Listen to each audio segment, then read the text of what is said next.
Several years ago, an Australian friend of mine, who's a monk, decided to donate his body to science at the time of his death. He thought it was ridiculous to spend thousands of dollars on a cremation, and so after researching all the details, at least there in Queensland, Australia, he signed up. And donating one's body can be a very generous and compassionate act. That was one of his motivations. Um, he shared some of his process with me, and honestly, at the time, I wasn't too inspired to follow his example. I thought it was a bit eccentric and unconventional at the time.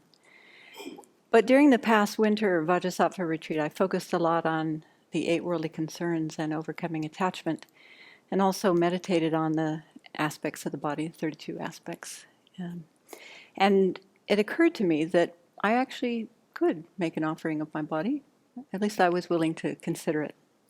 After all, I won't need this body after I die. And with the right motivation, it could be a very powerful, virtuous act of generosity. It's also a way to repay the kindness of countless sentient beings, because donating one's body to a school of medicine, in particular, is an invaluable contribution to the education of future healthcare providers. It allows them to study and understand the complexity of the body in a way that you can't do other than putting your hands on a body. So, who donates their body to science? Well, interestingly, people from all walks of life. A lot of doctors and healthcare professionals who, from their own profound experience of working with a cadaver in the anatomy lab, decided that they want to donate their body to contribute to the learning experience of the next generation of medical practitioners. Other donors include people who have struggled with chronic medical conditions. There's some interesting stories on the internet. Seeing this as a way to help others who struggle with a similar condition. And some people just feel that body donation makes sense as an alternative to a very expensive funeral. When I was in dental hygiene school in University of Oklahoma, we dissected cadavers, and it was a very powerful experience, especially being young and new, working with someone that I didn't know. I felt very grateful to that person. So during the retreat, I Googled donating your body to the University of Washington Medical School and downloaded the paperwork. Every year, thousands of people, I've discovered, donate their or bequeath their body to medical science. The University of Washington has a very clear information letter that spells out the details of their program. They encourage people first to discuss their interest in donating their body with their families. It can be a bit of a shock. And also that helps to prevent any misunderstanding at the time of death. Also, they need the body right away, so there's no graveside service or no funeral with the body, so that can be a bit jarring to the family. The School of Medicine at UW has a continuing need for donations to the Willed Body program, and they accept donations throughout Washington state. There's no age limit from 18 years and older, and the program reviews all possibilities to utilize donations for educational or research purposes before refusing a donation. So to become a registered donor, you fill out the paperwork, and of course the registration is not a guarantee that a person is actually part of the program. For instance, the university can refuse a body for certain legal and medical reasons or the needs of the university. If the cause of death requires intervention by the medical examiner for any reason, as provided by law, then that would prohibit someone. If there's dispute by the legal next of kin, if the body's decomposed to the point because of the time and place of death, then that can also disqualify someone.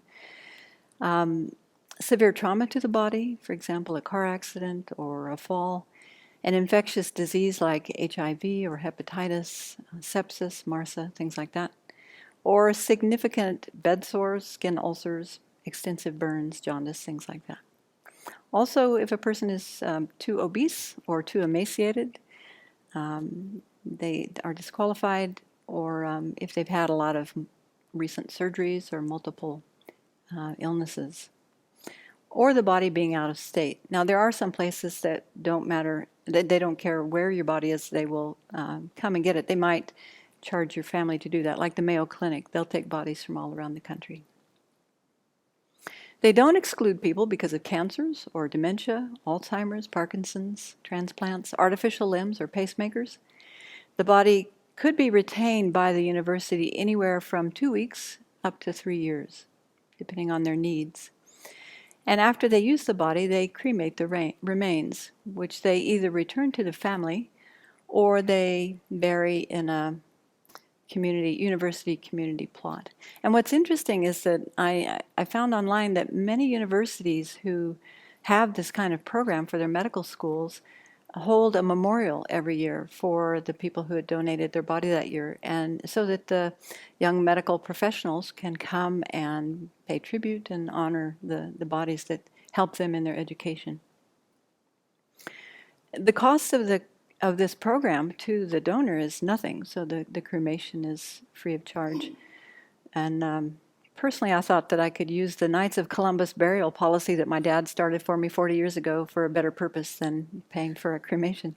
I haven't decided yet, but these are some of my thoughts. The program makes a point of saying they don't remove gold teeth from a deceased donor to give to the family under any circumstances. And a person can always withdraw their donation at any time by a written request. Also, if the donor's family or caregivers don't call the UW at the time of death, then the donation is effectively canceled. So the letter emphasizes that they need to receive the body as soon as possible after death. And this line caught my attention because when studying the topic of death and impermanence, in the Buddhist tradition, we often hear that bodies should be left for 2 or 3 days after the breathing ceases. And this is an average amount of time for clear signs of the most subtle mental consciousness to leave the body. So to follow up on this, I called the program and I asked them about this. I said, could you possibly wait 2 or 3 days after I die to come and get my body? They said, absolutely not. They require that a person's family or those responsible for contacting the program call immediately. And so for the time being, that put an end to my interest in this program. But then I mentioned this stipulation to my monk friend, and while I was away in Taiwan, he wrote to a teacher that we have in common and requested some advice. And so his reply was waiting when I returned. And he said, actually his attendant wrote, and she said, I don't remember Rinpoche ever talking about donating the body for science, but he has responded to questions about organ donations in the past many times. He always said he thinks it's a very virtuous thing to do with the right motivation, certainly in keeping with bodhicitta. People who ask this are usually concerned about harm done if the body is interfered with during that period of time right after death. To which Rinpoche replied, 1, by the time one stops breathing, all gross consciousness has stopped operating, therefore it's impossible to experience pain, in case that's your concern. Secondly, the thing about leaving the body for 2 or 3 days after death, correctly speaking, according to him, relates to people who are actually capable of meditating in the clear light of death, which doesn't include me. I don't know about you.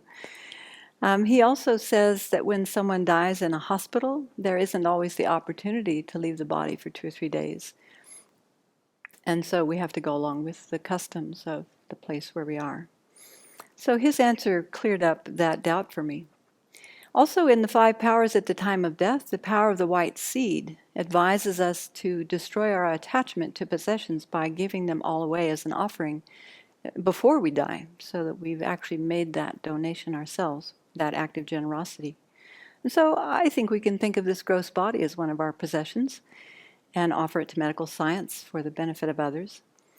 After all, dying with the awareness that your body is being donated for science, one would hope you would die with a compassionate thought in your mind, or at least more of a possibility, and thinking that one's body might be used to benefit others in various ways, helping us to have a positive state of mind at the time of death. One thing I found is that it's important that if you decide to donate your body to science, that you donate it to a licensed medical school to assure that it will be used strictly for educational or research purposes. I discovered that there have been some unethical body brokers who have received bodies donated to science and then sold those parts for various reasons. So personally, I'm still thinking about all this. I haven't signed any papers yet. But I thought this option might be of interest to others. We hear a lot about organ donation, but we don't hear so much about body donation. And so if you'd like to find out more about the whole body donation program, I would suggest that you write or call the medical school nearest to you and see what they have to offer.